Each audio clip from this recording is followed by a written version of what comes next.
Fight fans, welcome to the PBC podcast, brought to you by Premier Boxing Champions with your host, Kenneth Buhari and Michael Rosenthal.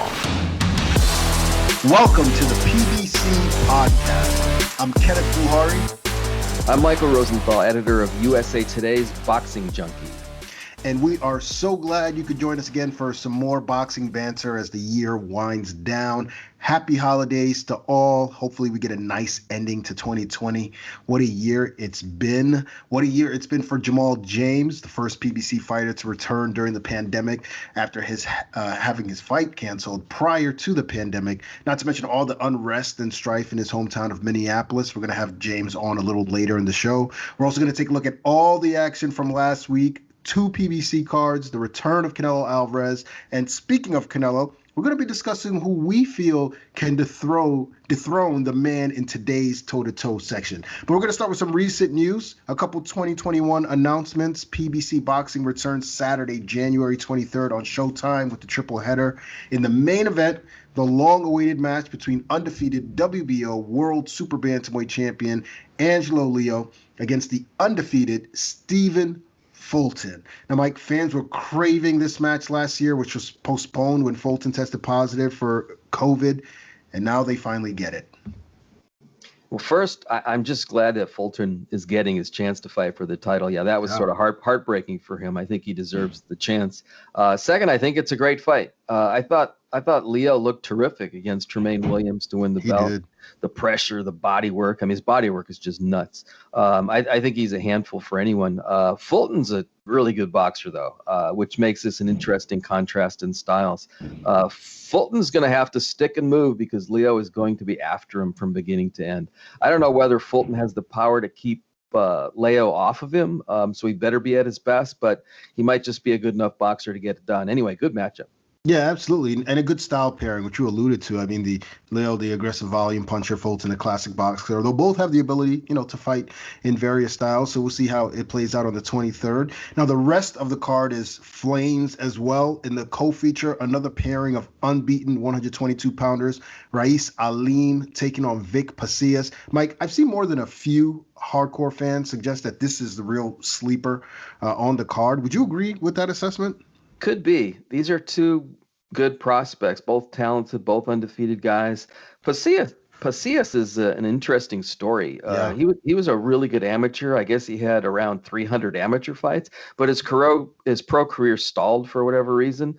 He just never sort of amounted to anything. He's already, I think, in his late 20s, but he's back.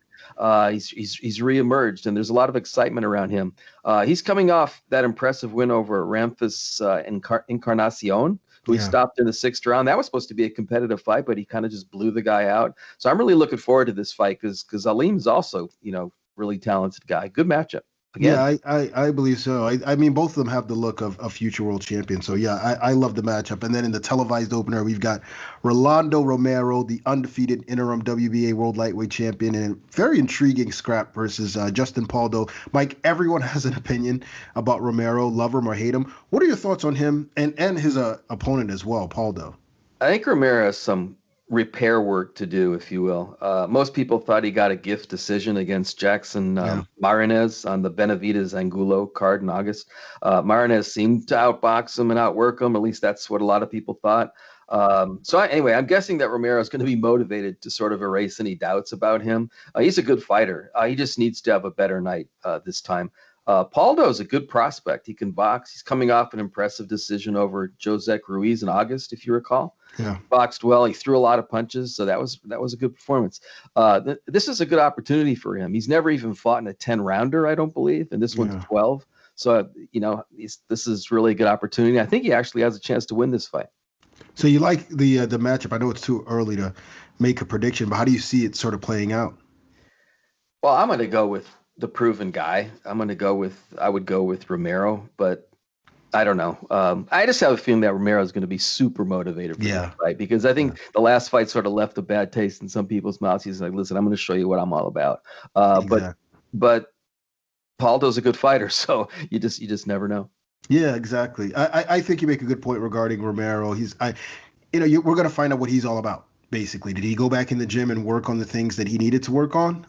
Or was he too much pride not to? Look, Pauldo's from the Charlo camp. He's trained by Ronnie Shields. It's going to be a really, really interesting matchup. Now, 1 week later, speaking of interesting matchups, we're back at it again. January 30th, PBC on Fox returns with a matchup of Caleb's. Undefeated IBF World Super Middleweight Champion Caleb Plant returns. Men lie, women lie, numbers don't. Plant is a rising star in boxing, and Truax, the former world champion. Mike, my understanding is that these guys have a history of bad blood. I think that after doing some research, I think that stems from something Caleb Truax tweeted around 2016. He said that he hopes Plant loses because there's only room for one Caleb in boxing. I guess that irked Caleb Plant a little bit. I guess he said a few things since. I don't know. So Plant evidently has a little extra motivation for this fight, which might not be a good thing for Caleb Truax. I think at this point it's pretty clear that Plant is the better Caleb. But who knows? As you mentioned, Truax is a former, title holder. He surprised us in the past, so we'll see. Yeah, you never know. I mean, but you're right. Plant clearly is the favorite here. It's a really important fight for him, though. Headlining Fox once again, and while it's imperative that he gets to win, how important is it that he looks good in light of the big matchups that may be ahead of him? If you don't look good, let's look at, for example, we just talked about the Romero fight. It's a step back in the way people perceive you. It's right. Not a good thing. I'm not sure it'll have an impact on whether he gets a fight or not. But, you want to boxing. A lot of success in boxing is built on momentum. You got to keep the momentum going. So yeah. I think it's important for him to look good every time out. If you look bad, it's a step back, and you sort of have to rebuild. That's not a good thing. Yeah, he's riding high coming off that big hometown win where he looked fantastic. We'll see what he does on January 30th. And with that, let's jump right into the PBC Fight of the Week. This Saturday, December 26th, it's boxing on Boxing Day as Fox PBC Fight Night closes out the year with a super middleweight matchup in the main event. Undefeated David Morrell Jr. taking on Mike Gavronski. The action begins at 8 p.m. Eastern Time on Fox. Mike, let's have the essentials. Okay, here we go. Morrell's 3-0, 2 knockouts, as odd as that sounds. Gavronski, 26-3-1, 16 knockouts. Obviously, we can't talk about Morrell's last 5 fights because he's only had 3. Gavronski's 4-1 with 1 knockout. That's not counting a no contest. Morrell last fought in August. He easily outpointed Lennox Allen. Gavronski knocked out Tommy Hughes in September of last year, so it'll be a long layoff for him, coming back from a long layoff. Morrell, 67% knockout ratio. Gavronski, 52%. Morrell has fought all of 15 rounds as a professional. Gavronski, 186. Morrell's 22, Gavronski 34. Morrell turned pro only last year, Gavronski 2010. Morrell is a southpaw. Gavronski fights from an orthodox stance. About the same height, Morrell 6'1", Gavronski 6 feet. Huge reach advantage for Morrell, 78.5 inches to 71. It's a long reach for Morrell. Morrell is from Cuba, but he lives in Minneapolis, of all places. And Gavronski's from a place called Lockport, Illinois, and that's the essentials. Oh. There are a lot of interesting numbers there, but I think the one that jumps out is the number of fights that Morrell has had, and that's 3. I mean, he's already an interim champ, but more important, he's already fighting 12 rounders. He fought a 12-rounder in his last fight. Mike, what are your thoughts on how he's being moved? I think it's fine to move him quickly if he's ready, and his handlers obviously think he's ready. He was a special amateur, apparently. He reportedly was 130-2. He won youth and Cuban amateur titles as a teenager, so he was a real hot shot at one point. Then he got out of town, meaning he defected from Cuba and he restarted in the U.S. He's apparently just loaded with talent.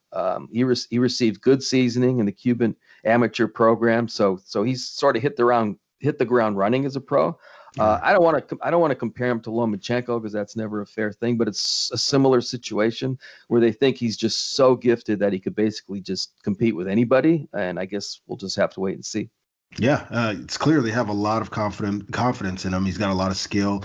Based on the fight against Lennox Allen, my assessment was that he's really good, huge ceiling, but still more work to be done. But what about his opponent? I mean, it's a question fight fans have probably been asking since this bout was announced. Who is Mike Gavronski? Well, he's the typical solid, tough Midwestern guy who fights hard. He's had some success, mostly at the second tier level. He's also fun to watch, which is important to me. His best win was over an older Brian Vera. At least that was a name that I recognized. But he's lost his biggest fights. He lost to Turiano Johnson. Most recently, he was knocked out in 3 rounds by Jesse Hart in 2018. I expect him to give a good effort, but there's a big disparity in talent between him and Morrell. Obviously, we just discussed that. I just think it's going to be fun as long as it lasts. Yeah, well, it sounds like you're picking Morrell, so let's make it official. How's it going to go out? Yeah, I'm pretty sure Morrell's going to stop Gavronski. The question is when. I think he'll get in some rounds, do a little work, and probably take him out around round 5. Yeah, I'm with you. I like rounds 4, round 5. Gavronski's a tough cookie, which I don't know how long the beating is going to be prolonged for, but I like round 4, round 5 as well. And I'm also really excited about the co-feature, the return of the Mandingo Warrior in a pretty good matchup versus Juan Macias Montiel, and I'm talking about James Kirkland. Mike, what were your thoughts when you heard Kirkland was returning to television?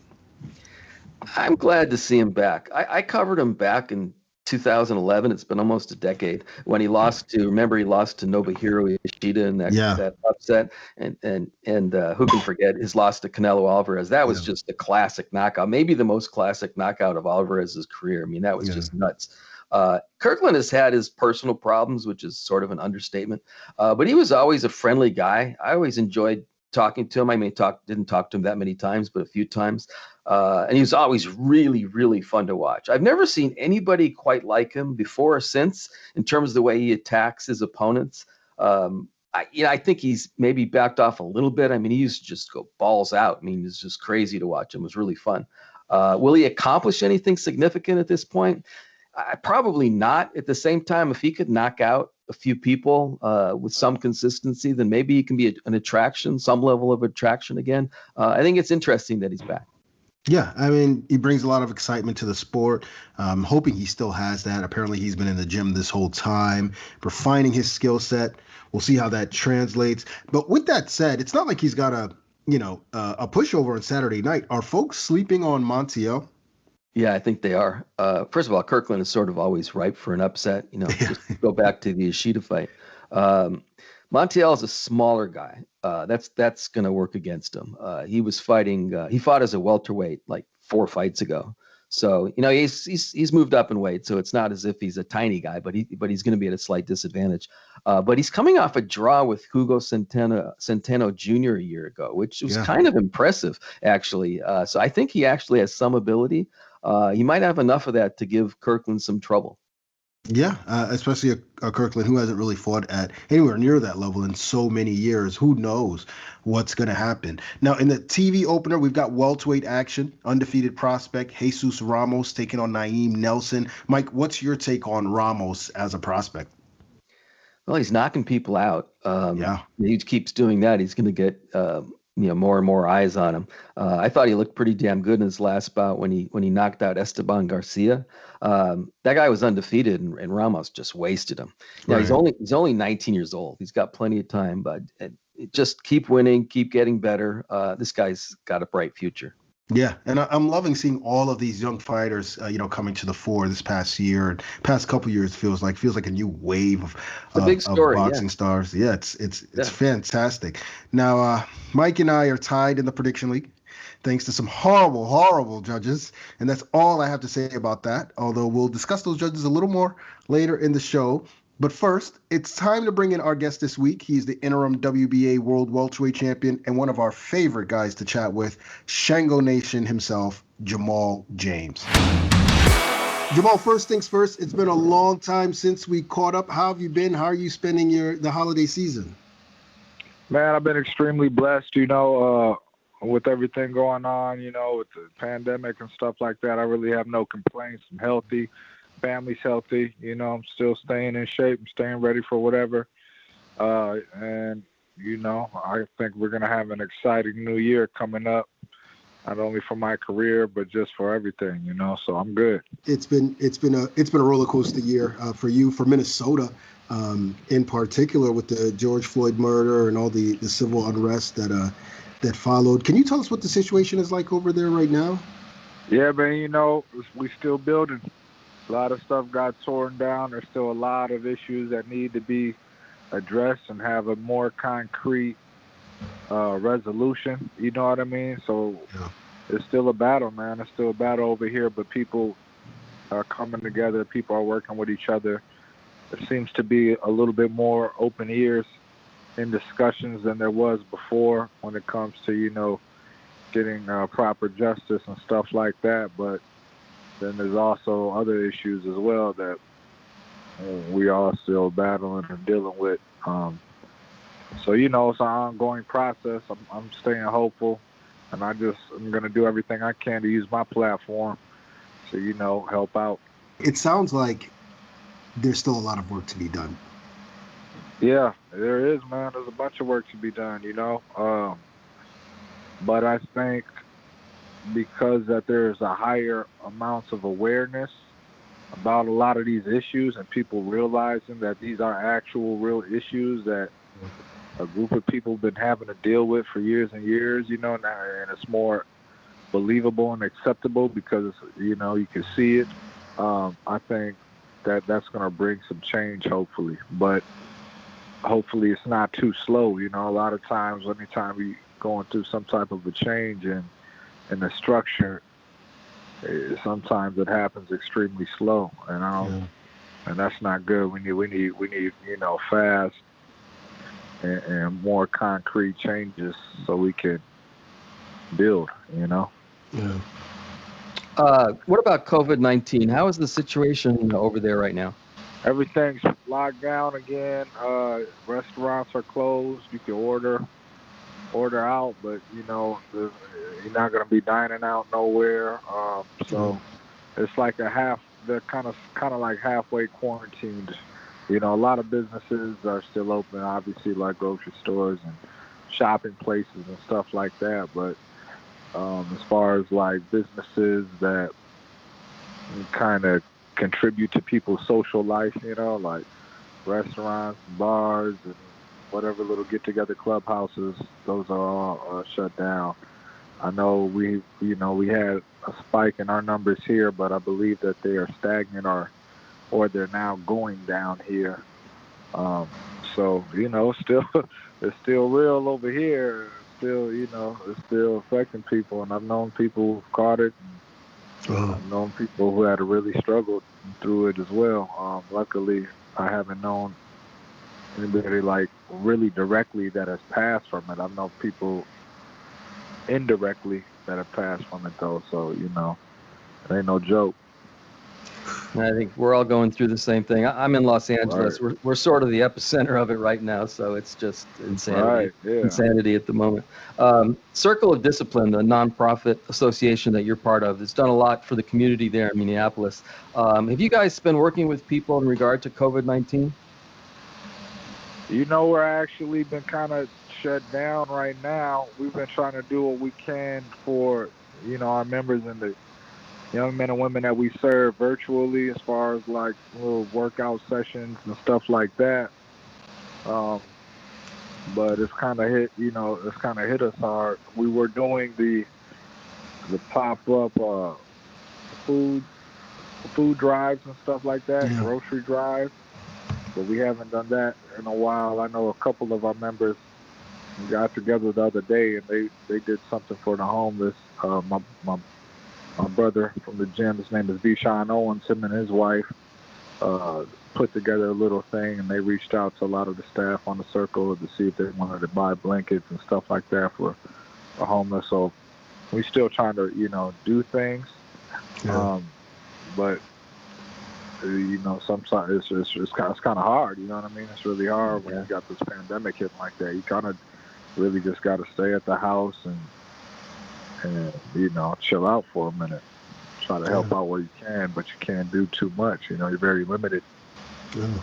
Jamal, it's been such an unusual year for you. You had your fight with Thomas Delorme postponed because of the COVID, and then you were the first fight back. When you did finally step into the ring, did you feel any rust effect or any different due to, the on and off training and so forth? A little bit. I mean, I was definitely feeling good and in shape. But the sparring wasn't the same for that camp because we had to be very particular who could, you know what I mean? You had to be quarantined while you were in camp, and only, certain people could, whoever started the camp with you is who's going to stay there with you. You can't invite new people to come in and do nothing, you know what I mean? Yeah. So in previous camps before the pandemic, we would get, sparring, different type of sparring and stuff. But this time we just had, the people that we were going to have. And then, we worked in the camp, and we still got in great shape and worked and stuff like that. But sparring was slightly different. But other than that, man, we made it happen and we made it work. Yeah. So I can't really complain. Yeah, a lot of people came away really impressed with that win over Delorme. When you look back at it, what did you take from the fight? It felt like my strength a little bit wasn't where it should have been. But as far as my technique and our game plan that we had for it, I felt really good about the fight. You know what I mean? I stuck to the game plan. I felt confident, and I was hungry. You know what I mean? Yeah. And even through the pandemic and the social justice movement that was going on back at home, and even personal things in the family that was happening, I was able to stay focused and overcome all that, and I was able to, get that title. You said you didn't feel as strong, so physically you didn't feel as strong as you expected to feel? Just like literal, like strength-wise, you know what I mean? Like just, I was catching them with some nice shots that I think would have been a lot more effective if we would have had a little bit more sparring and some other things. But it was a great, we learned from, I'm one of those people that I'm a big critic of myself. So I could have one of the best fights, to everybody else, but I'm gonna look at something that I want to be better and better. And I'm not looking at what I did good. I usually look at what I need to do better. That's how you improve. That's how you improve, right? Exactly. So that's, just more. I wanted to have more effect when I was catching them with some shots, but he could have been one of those guys that just take good shots too, man. Yeah. Sometimes, right. It's hard to tell. Sometimes guys could just they'll take your shots and keep coming right at you. So, do you have any idea when you're going to be back in the ring? I talked to my management. They said next year. In that first quarter, early sometime next year, they're gonna set up something big for us. We don't have anything set in concrete or any opponents or nothing like that yet, but I'm confident, and Al Heyman and my management team and stuff like that. And as soon as I know, I'll definitely let the world know, and we're gonna make something great happen. I mean, are you targeting any? I know that you guys don't want to name names because then it's part of the negotiations, but are you targeting anybody in particular? I tell everybody, man, everybody at the top, whoever got a belt, so we can get some title fights going, and they want to give me that opportunity, that's what I want. You got Earl Spence, who just had a win over Danny Garcia, so he got 2 belts now. You got Pacquiao that still holds that belt. I think so, right? I would love to get that fight. I've been talking that for a while. You got Ugas, who has the regular belt. That'd be a great rematch for me, and so I'll let her fight any of them top guys, man. And that's not to say I got anything against these dudes personally, but this is the business. Let's make something happen. Go ahead, Ken. Yeah, you just brought up Errol Spence and him coming back last just a few weeks ago with the big win over Danny Garcia. What were your thoughts on that performance? He did good. I thought he did good for coming back, especially after that car accident. I think obviously that was on a lot of people's minds, how he was going to be able to fight coming back from having that bad car accident. Yeah. But he was a better man that night. Danny Garcia, he ain't no pushover fighter. You know what I mean? He got some power and he got skills of his own, but he went in there and to me, clearly won that fight. Did he, given your experienced eye, did Errol look any different to you? Did you see anything? You said, oh, well, maybe, he may be rusty or this or that. Did you see anything different, or was it the same Errol in your opinion? It probably was a little rust on him that I've seen, but outside of that, he seemed like the regular Earl. Regular Earl's pretty good. Right. Yeah. Yeah. Like himself. Yeah, he did. If we didn't heard about the accident, I'm not sure anybody really would have noticed anything. Right. True. Yeah. All right. Yeah, you mentioned Ugas. That's your only loss in 2016, a fight that you took on short notice. We have to mention. Were you close to getting a rematch at some point, or is it just a fight that you want sometime in the future because you want to avenge that loss? Yeah, sometime in the future, we can make that happen. It's not nothing that I'm losing sleep over or nothing like that. I'm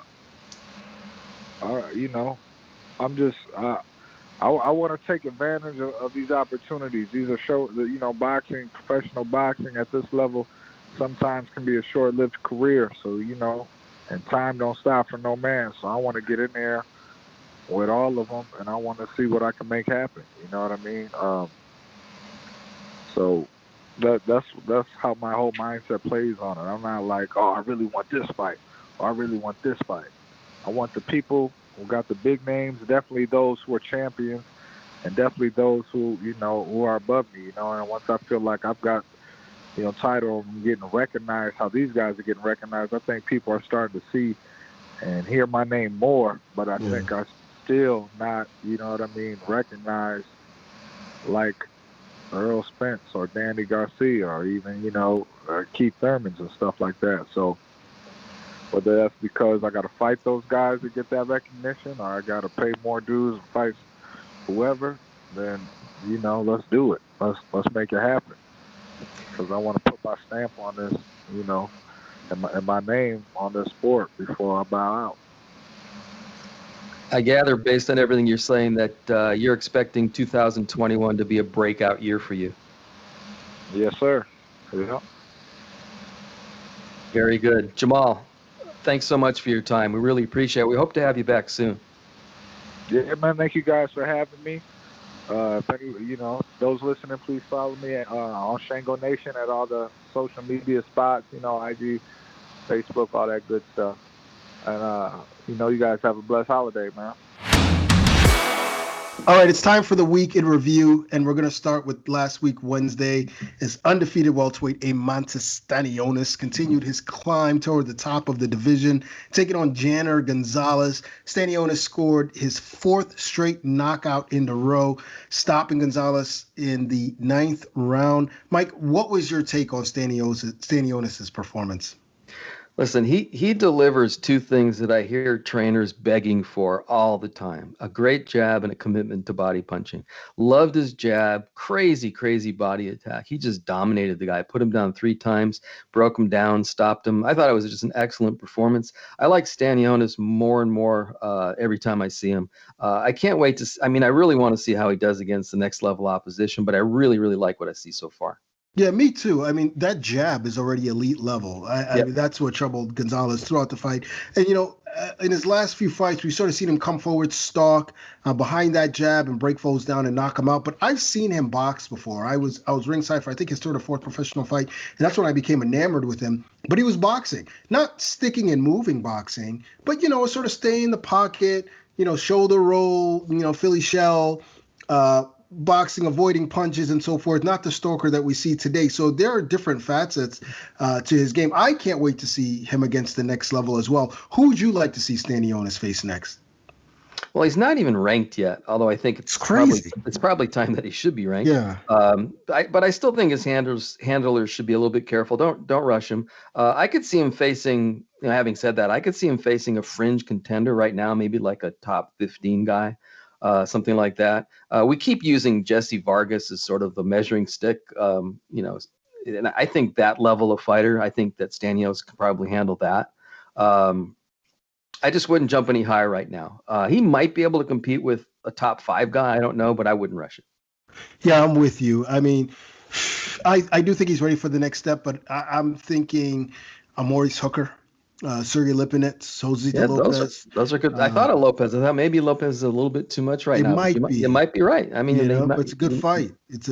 Really fans would certainly love it. Christio Clayton, who gave Lipinets a really tough fight. A lot of people thought he won that fight. But that level, you sort of see how he does there. And if he impresses again, then you take him to the final level or final 2 levels, however you see it. But he's just walking through these guys right now. And speaking of walking through guys, that's what Raymark Gaballo tried to do against Emmanuel Rodriguez last Saturday on Showtime.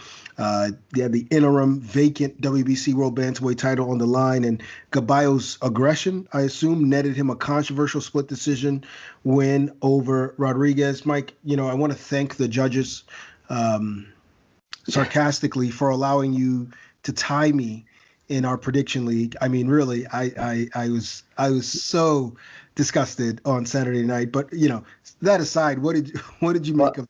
I have to be honest. When they made that announcement and the ring announcer made that announcement, my first thought was, you got to be kidding me. My second thought was, yes, I just tied Kenneth. I'm back in the game. I thought the decision was awful. I watched it twice, and the closest score I can come up with was 116-112, 8 rounds to 4 for Rodriguez. I thought he just outboxed Gaballo. I thought he landed more and cleaner shots, which is that's what it's supposed to be about, right? It was pretty clear to me and one of the judges that's what happened. I don't know what the other 2 judges were watching. I guess if I had to guess, I'd say the same thing you did, that it was aggression. He wasn't actually even as aggressive as he had been in some earlier fights, but he was more aggressive than Rodriguez. He was coming forward. Right. Although it seemed largely ineffective, though, right? Oh yeah, I thought that Rodriguez either blocked or got out of the way of most of his shots. Yeah, so I don't even think I think a really low percentage of the punches landed. So I just don't get it. Yeah. I wrote part of my weekly column on this. As I said, bad decisions are, and always are going to be a part of boxing. So I'm never completely shocked anymore. But that doesn't mean we should accept it, though. I always hope whenever whatever commission is involved reviews that kind of scoring with the judges and makes it a learning experience.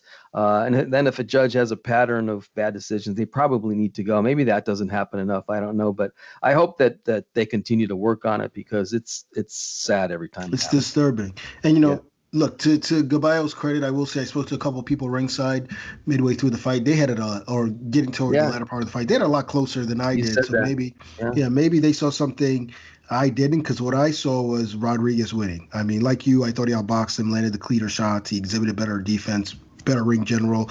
I thought Gaballo's aggression wasn't too effective. Judges didn't see it that way. Is there anything Rodriguez could have done differently, perhaps to sway the judges? I don't know. I thought he won pretty clearly. Yeah. Maybe he could have stepped on the gas in the later rounds to seal the deal. But I'm guessing, again, that he felt he didn't need to do that. I guess the lesson for him is that you shouldn't take anything for granted. No fighter should take anything for granted. Don't cruise. I'm not saying he necessarily did that, but don't cruise late in the fight. He's a good fighter. I hope he's not too discouraged by that, because it was actually a pretty good performance. Yeah, I would think so as well. Now, based on what you saw on Saturday night, how good is Gaballo? I think there's some potential there, but he looked kind of raw to me. I'm not even sure that he has special punching power against that level of an opponent. I don't think he ever hurt Rodriguez, and that's what he'd been doing to second-tier guys. I think I sort of sense that he could be pretty good, but I think he's got a lot of work to do. Yeah, I think so. You mentioned it. He's got the raw tools. Still a work in progress. But look, if he puts it together, he's a dangerous fighter. Now, that said, do you think a rematch is warranted? I assume you think it is. I think that's the least they can do for Rodriguez. And I think he probably wins the second fight, which actually might discourage Caballo's team from making it happen. I hope it does. But tell me if I got this wrong. Caballo is the interim title holder. He's probably going to want to pursue a title shot. A real shot. Yeah. Naoya in a way. Hey. Can you imagine him fighting in a way? I mean, good luck, Caballo, if he gets that fight. Yeah, I mean, I think that might be, it's a little too soon for him, but who knows? I mean, who knows what his team has in mind. Now, in the chief support, rising unbeaten welterweight Jaron Boots Ennis looked amazing versus veteran Chris Van Heerden for as long as the fight lasted, which was 1 round. An accidental clash of heads caused a gruesome, terrible Badu Jack-like cut on Van Heerden's forehead, which ended the fight prematurely in a no decision. I know it wasn't much, but what did you make of how Ennis looked? Okay, so I've sort of become biased when it comes to Ennis because he's my favorite young fighter. But I thought he was on his way to a spectacular knockout. He just looked like an absolute beast. He was landing bombs like all over the place. And Van Heerden, who's actually a solid, experienced guy, was just getting overwhelmed. I think it's too bad it didn't play out. That could have really been a nice springboard into 2021 for Boots. Yeah, I think so too. I thought he looked fantastic. He still gets hit a little more than I like, but. Hit a little more than I'd like, but I think he's willing to take a couple shots in order to make a statement. Yeah, he's got that. He's got that mean streak in him. I thought it was pretty clear he was going to stop Van Heerden quickly at that from what we saw. Who would you like to see Boots face next? Honestly, I think he could probably compete with anybody right now, but I would wait 1 or 2 fights. I think he could use a little more experience at the elite level before facing top guys in the division. Guys like the Spences and the Crawfords and the Pacquiaos, that level of opposition. You mentioned Josecito Lopez before. I think Josecito would be a good opponent for him. That would be a good choice for him. I think a guy like Lopez. It'd be a nice test, but I would say he was the favorite to win that fight though too. Yeah, I favor Boots as well. He will have to. Tighten up his defense a little bit for that fight. Lopez does bang, but that would be a really, really good fight for him. I want to see him fight the same caliber of opponents I want to see Stanionis fight. Now, another prospect, bantamweight contender Gary Antonio Russell, kept his undefeated record intact. He's now 18-0, got a technical decision victory over former world champion Juan Carlos Payano. So accidental headbutt caused a bad cut over the left brow of Payano. Really tough night. Of fights. So that fight was stopped after 6 rounds on the advice of the ringside physician. Russell was ahead on all 3 cards, which I don't know if that really told the story of what was happening. How did Russell look in your opinion?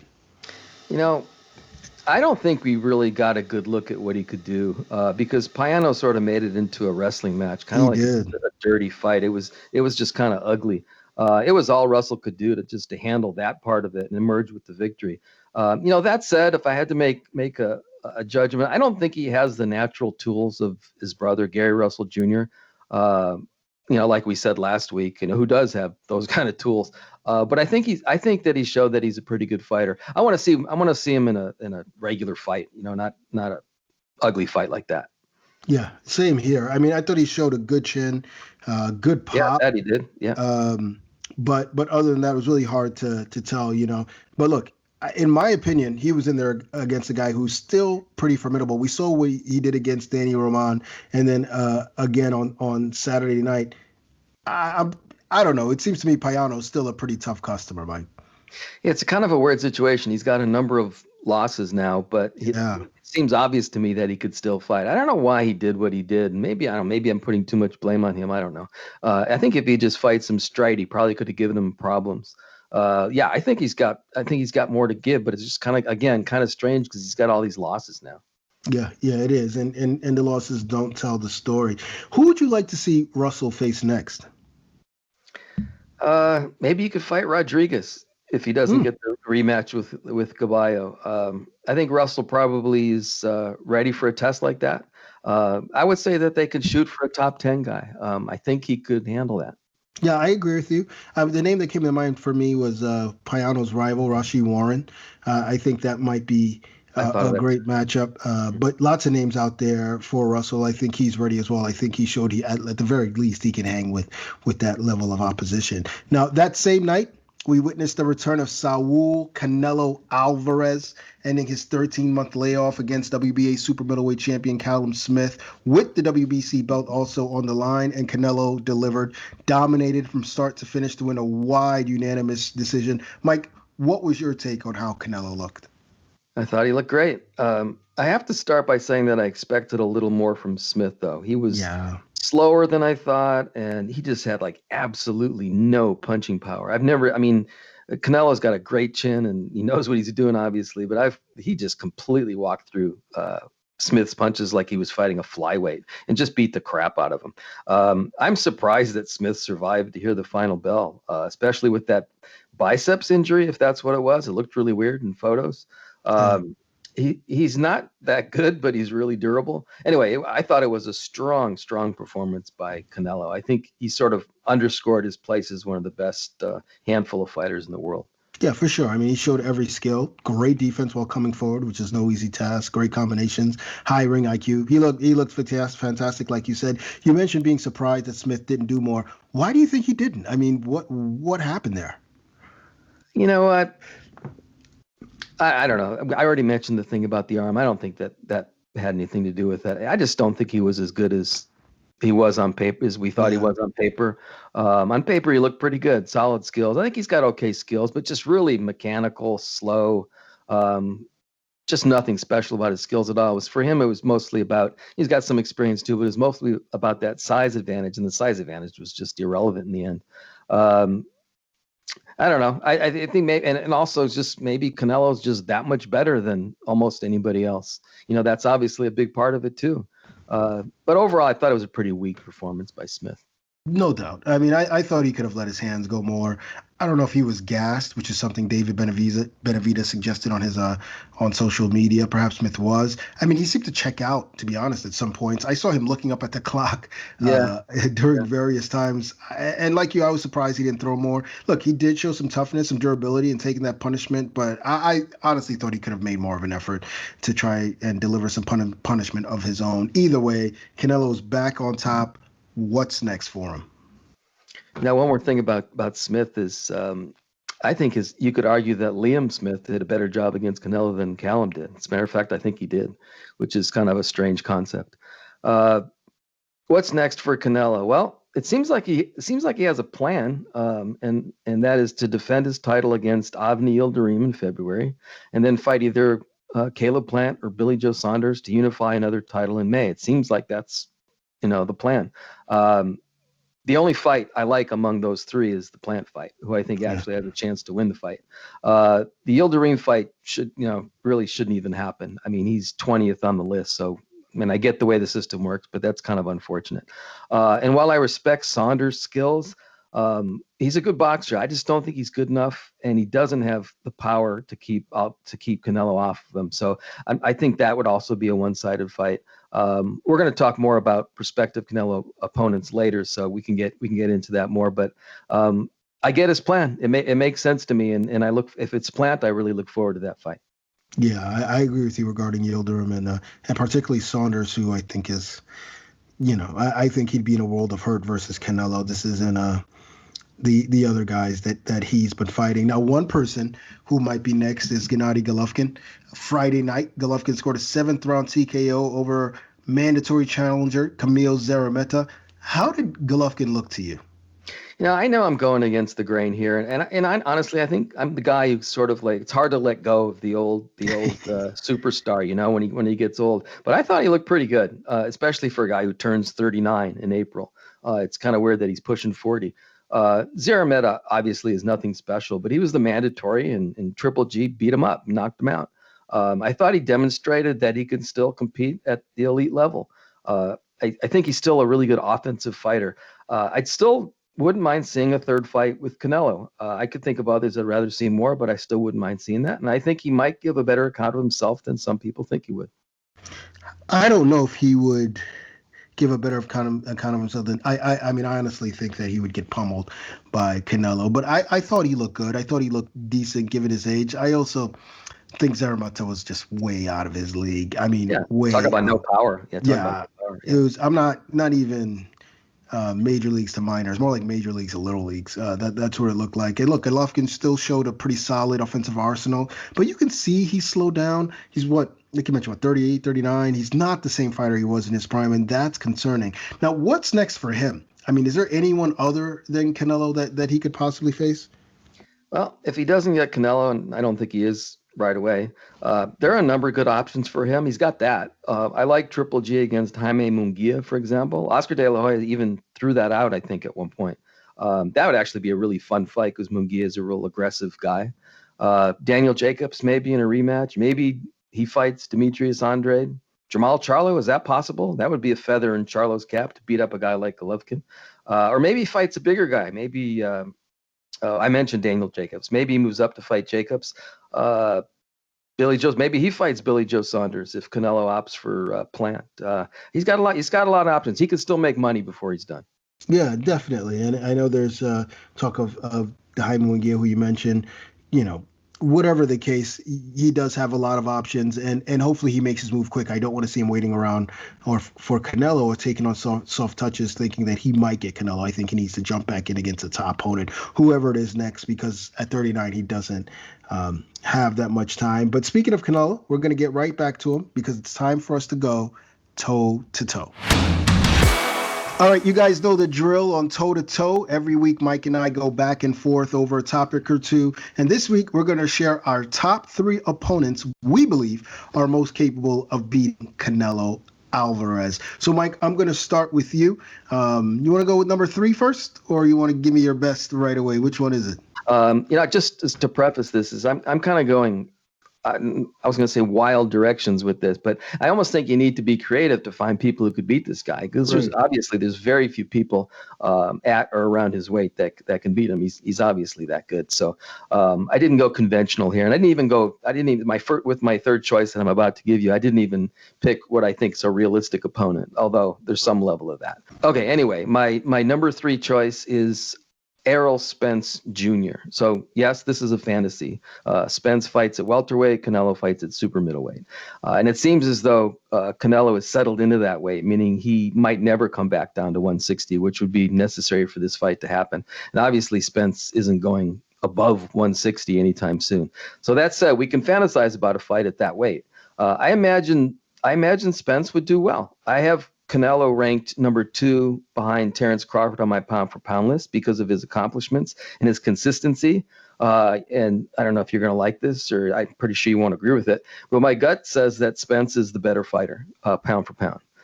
He just hasn't quite proved it yet. He's more versatile. He's more athletic. I just think he's better by a small degree. Now, Spence would be at a tremendous disadvantage in terms of size.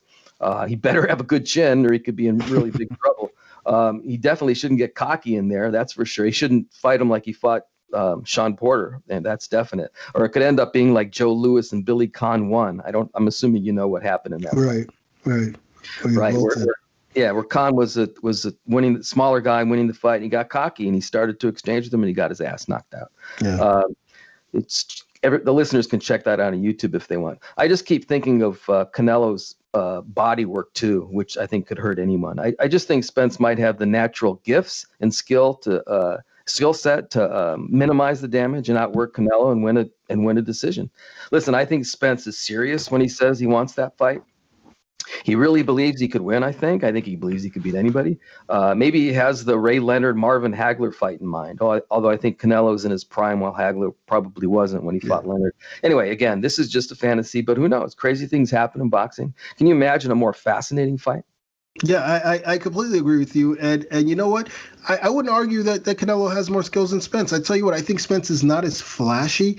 He doesn't look as cute the way he fights, but he does everything so well. He's so well schooled. The jab, the defense, the body work, the power shots, everything that he does, the pivots, the footwork.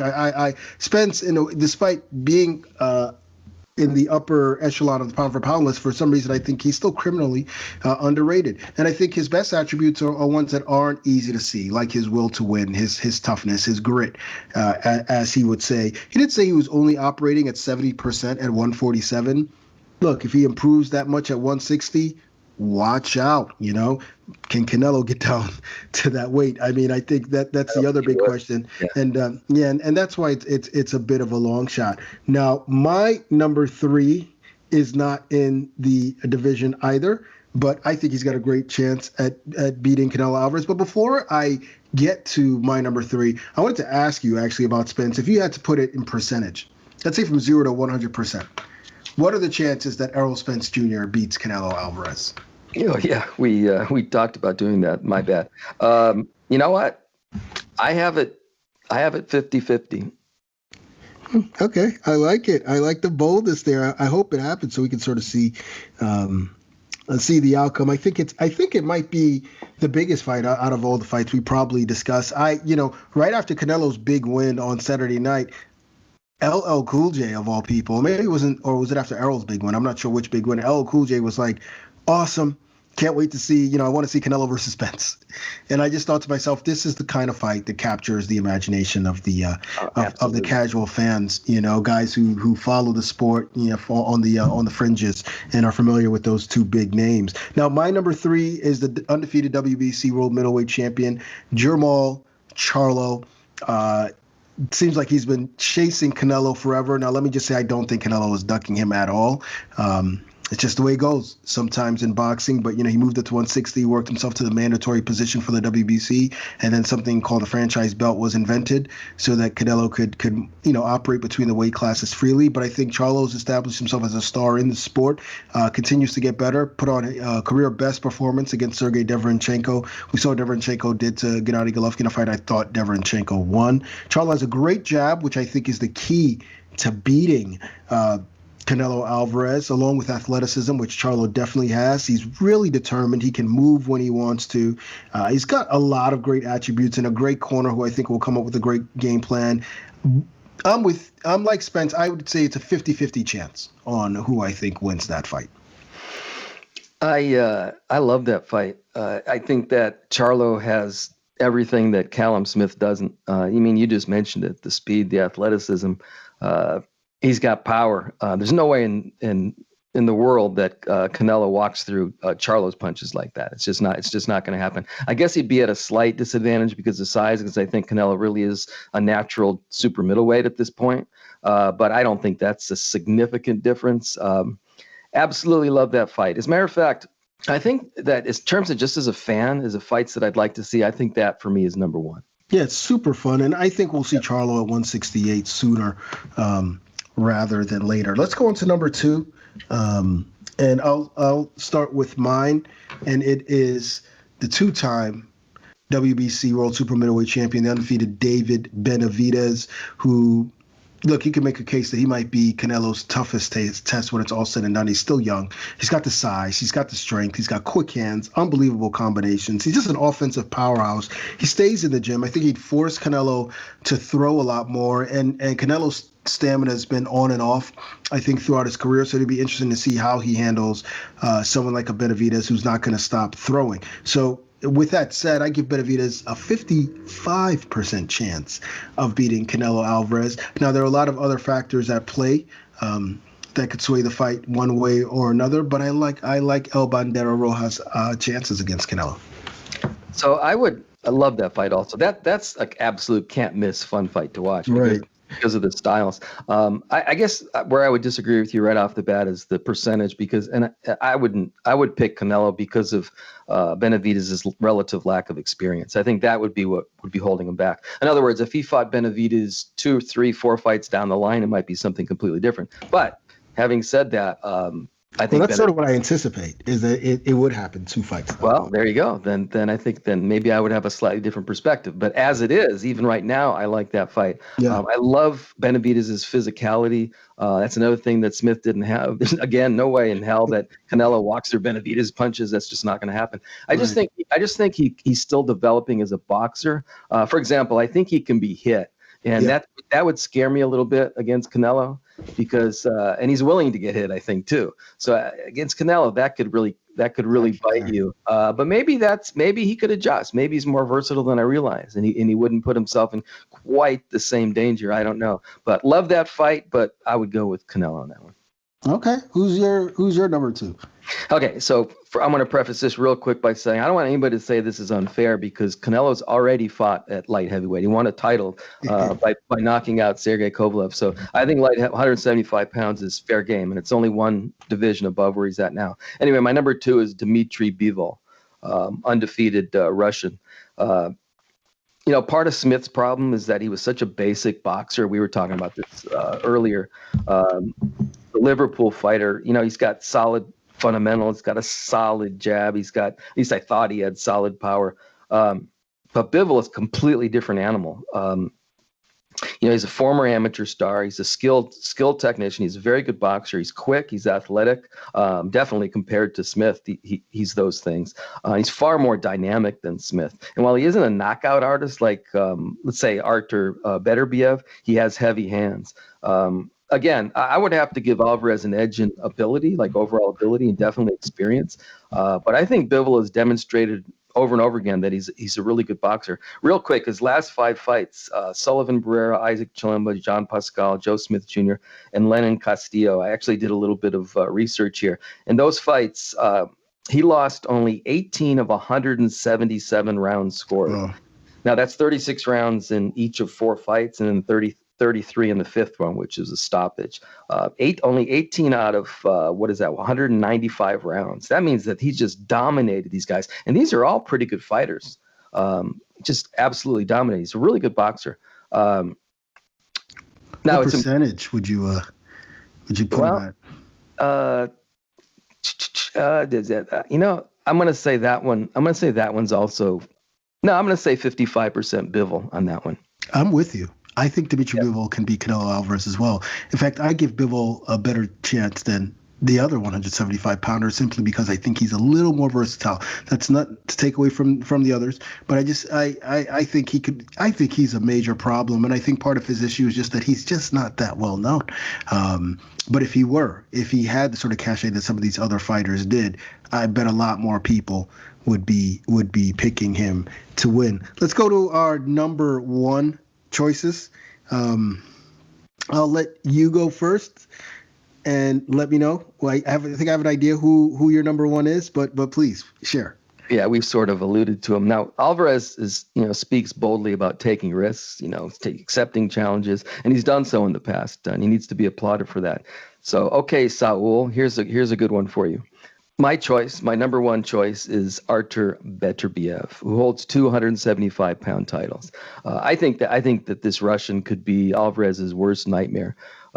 Guy's a former Olympian with sound fundamentals. I'm not even sure people realize that he's a good, sound boxer. Yeah. His power is just like absolutely through the roof. 15 fights and 15 knockouts sort of speaks for itself.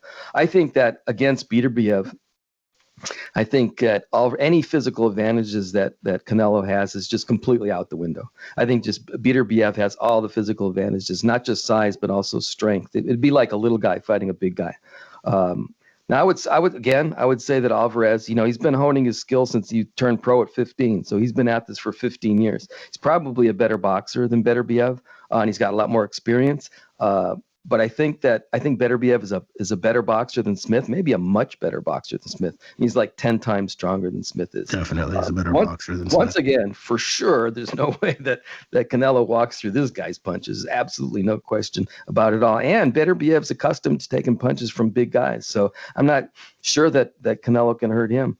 One more thing before I give you my percentage. Canelo I thought he struggled to some degree against Kovalev before he was able to take him out in round 11. Now, Kovalev is an underrated boxer. He's actually a very good boxer. He's probably a better boxer than Beterbiev too, but he was an older guy. I thought it was ripe for victory for Canelo. Still, I thought that Canelo showed some vulnerabilities in that fight. Anyway, my percentage, I big edge to Beterbiev, a 70% chance of Canelo. I tell you what, again, I like Bivol's chances better than I like Beterbiev's chances. And that's not to say Beterbiev is not a good boxer. He is a good boxer. I just think he's a little more stiff. Yeah, and I could see Canelo outboxing him. I could see him avoiding enough punches. I don't think that Beterbiev is busy enough over 12 rounds. I could see Canelo avoiding enough punches to win a decision, but boy, it would be treacherous. Boy, it'd be dangerous. That's one gauntlet that where you can't make a mistake or Beterbiev will put your lights out. And Canelo has a great chin, but he's never been tested by anyone who hits as hard as that guy. So I see where you're coming from, but I actually like your Bivol pick better just because I think he's a little more versatile than Beterbiev is. Now, my number one is someone you alluded to earlier in the show, someone who's in that weight class, a fellow world champion, undefeated from Nashville, Tennessee, Sweet Hands, Caleb Plant. I think this guy just keeps getting better and better. He has the determination. Again, the jab, which I think is so important, the athleticism, which I think is important, the ring IQ. Of course, you don't want to get into an IQ battle with someone as experienced as Canelo, but I really think Caleb Plant has it all at 168. His dimensions.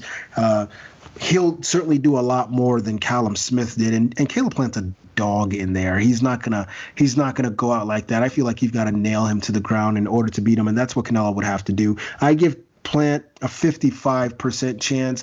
I just like his chances at 168. I've yet to see Canelo fight a top fighter at that division. I know Callum Smith was considered that, and I don't want to take away anything from Canelo's big win, but I feel like he was, other than dimensions, he was kind of tailor-made from him. He was slow with the jab, slow in general. You could see his left hand was taken away from him, and he didn't even bother to throw as much. I think just on effort alone, I'd give Caleb Plant a much better chance at beating Canelo Alvarez.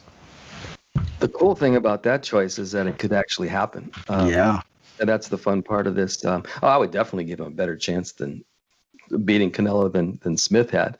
I love everything about Plant that you mentioned. I went back today and watched part of the Uzcategui fight, and what really stood out were the things that you said: the quickness, the athleticism.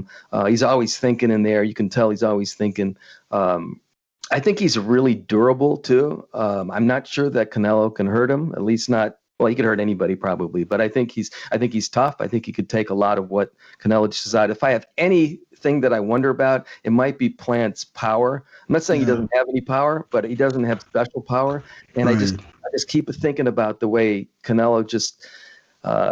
If you can't hurt him, it's hard to stop him. It's like a runaway train a little bit. And I'm just wondering if that's what might happen. I think for that reason alone, I think I would pick Canelo, maybe 60% to win that fight. But I think Plant has the ability to pull an upset. Yeah, and I think with Canelo, you've got to find a way to keep him off balance, keep him at bay, but also test his stamina. Find a way to test his stamina. Like I said, it's been hit or miss, although it's been a lot better since he's moved up, I think, beyond 160. But look, no matter what, all the names we listed would be great opposition for him. Hopefully we see one of those guys get a shot in 2021. And with that, that's going to do it for this week's episode. Again, guys, thank you so much for listening to us. Be sure to like and subscribe to the PBC podcast wherever you tuned in. We want to thank Jamal James as well for stopping by. As always, we wish all of you a happy holidays, and be sure to come back next week for our year-end awards right here on the PBC podcast.